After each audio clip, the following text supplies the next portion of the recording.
Have you ever heard of a place where an entire village just vanishes?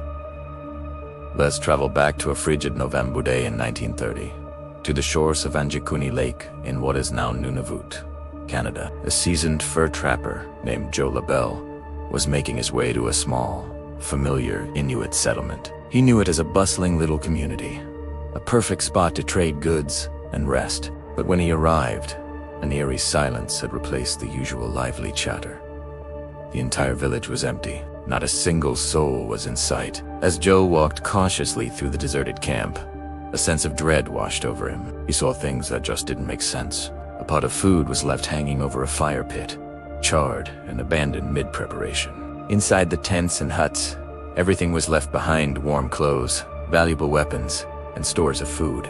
It was as if the people had been there one moment and were simply plucked away the next. The most disturbing discovery, however, was a team of sled dogs. They had starved to death, tied to their posts, and nearby, ancient graves had been dug up and emptied.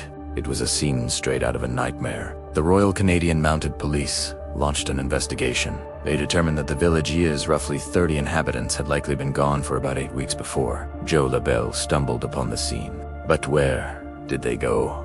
And why would they leave everything behind, especially their essential supplies, in the harsh Canadian wilderness?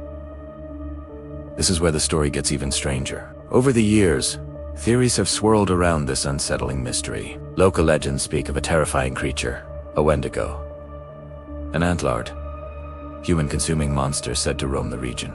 Could it have been responsible for the disappearance? Others have looked to the skies for an answer, suggesting the villagers were abducted by aliens. The strange lights often reported in the area have only fueled this speculation. Of course, there are skeptics. Some argue the entire story is a fabrication, a piece of early fake news that started with a sensational newspaper article and grew more elaborate with each retelling over the decades. They point out that the details seem almost too perfect, too much like a campfire ghost story. But for those who believe, the vanished village of Anjikuni Lake remains one of Canada's most chilling and unsolved mysteries. What do you think happened to the people of Anjikuni? Let me know in the comments below. Thanks for watching, and don't forget to subscribe for more strange stories.